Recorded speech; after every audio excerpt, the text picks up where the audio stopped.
Hi, നമസ്കാരം. എല്ലാവരും സുഖമായിട്ടിരിക്കുന്നു.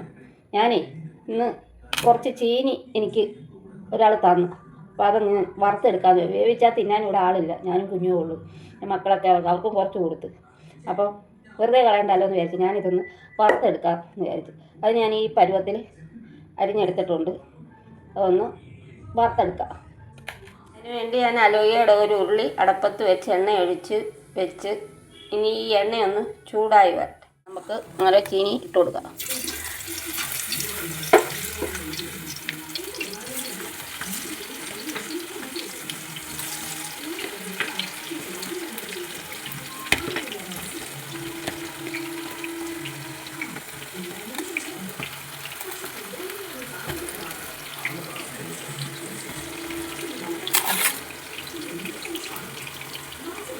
ചെറിയ തീയിലിട്ട് കൊടുക്കുക. അങ്ങനെ കനം കുറച്ച് അരിഞ്ഞേക്കുന്നത്.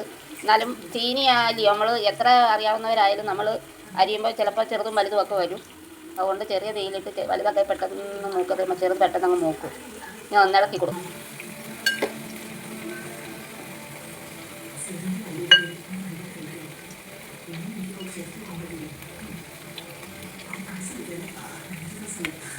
ഇനി അത് ഇളക്കിടണമെന്ന് മൂക്കല്ല ഒട്ടിപ്പിടിച്ചിരിക്കുകയാണെങ്കിൽ തവി കൊണ്ട് ഇതുപോലെ ഒന്ന് അടർത്തി മാറ്റി കൊടുത്താൽ മതി. അതങ്ങ് കിടന്ന് അടർത്തി മാറ്റിയാൽ അത് മൂത്തോളും, കുഴപ്പമൊന്നുമില്ല. അത് കനം കുറച്ച് അരിയുന്നത് കൊണ്ട് അതിൽ ഒട്ടിപ്പിടിച്ചിരിക്കത്തില്ല. അതേസമയം കനത്തെ അരിഞ്ഞാൽ അത് ഒട്ടിപ്പിടിച്ചിരിക്കും. വലിയ ബുദ്ധിമുട്ടാണ് അടന്നു വരാൻ. അതുകൊണ്ട് കനം കുറച്ച് അരിയുക, ഇതുപോലെ അടർത്തി മാറ്റി കൊടുക്കുക. രണ്ടാമത്തെ ട്രിപ്പ് മൂത്തിട്ടുണ്ട്. ചീനി പകുതി മൂപ്പായി കഴിയുമ്പോൾ ഇച്ചിരി ഉപ്പും മഞ്ഞപ്പൊടിയും കൂടെ കലക്കി വെച്ചത് ഒഴിച്ചു കൊടുക്കണം. അതിൻ്റെ പതയെല്ലാം പറ്റി കഴിയുമ്പം വിചാരിച്ചോണം ചീനി മൂപ്പായിരുന്നു. അപ്പോൾ നമുക്ക് കോരിയെടുക്കാം. അന്നേരം നമുക്കിതൊന്ന് കോരിയെടുക്കാം. ചീനി വറ്റൽ കാറ്റ് ഒന്നും കയറാത്ത ഒരു ടിന്നിനകത്തിട്ട് അടച്ച് വെക്കണം.